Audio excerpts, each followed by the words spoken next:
KGF అనే ఒక్క సినిమాతో పాన్ ఇండియన్ స్టార్ అయిపోయారు యష్. అయితే ఆ తర్వాత కూడా అదే ఇమేజ్ మెయింటైన్ చేయాలంటే చాలా కష్టపడాలి. వచ్చిన మార్కెట్ కాపాడుకోవడానికి ఏవేవో జిమ్మిక్కులు చేయాలి. ఇప్పుడు ఇదే పని మీదున్నారు యష్. ప్రస్తుతం టాక్సిక్తో పాటు రామాయణ్లోనూ నటిస్తున్నారు రాకింగ్ స్టార్.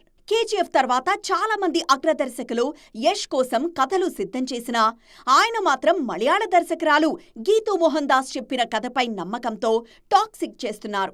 కేవిఎన్ ప్రొడక్షన్స్ ఈ సినిమాను దాదాపు 300 కోట్లతో నిర్మిస్తోంది. ఇందులో కరీనా కపూర్, కియారా అద్వానీ అంటూ స్టార్ కాస్ట్ కూడా స్ట్రాంగ్ గానే ఉంది. టాక్సిక్ లో నటుడిగానే కాదు బిజినెస్ బాధ్యతలు కూడా దగ్గరుండి చూసుకుంటున్నారని తెలుస్తోంది. ముఖ్యంగా టాక్సిక్ ను కేవలం ఇండియాలో మాత్రమే కాదు, ఇంటర్నేషనల్ మార్కెట్లో రిలీజ్ చేయడానికి ప్రయత్నాలు చేస్తున్నారు యష్. అందుకే హాలీవుడ్ డిస్ట్రిబ్యూషన్ సంస్థ 20th సెంచరీ ఫాక్స్తో చర్చలు జరుపుతున్నారని ప్రచారం జరుగుతోంది. టాక్సిక్ మాత్రమే కాదు, రామాయణ్ సినిమా విషయంలోనూ ఇదే చేస్తున్నారు యష్. ఇందులో రావణుడిగా నటిస్తున్నారీయన. అయితే కథ నచ్చి ఈ సినిమా నిర్మాణంలో భాగమయ్యారు. అంతేకాదు, సినిమాకు ఏమేం కావాలో దగ్గరుండి మరీ చూసుకుంటున్నారు.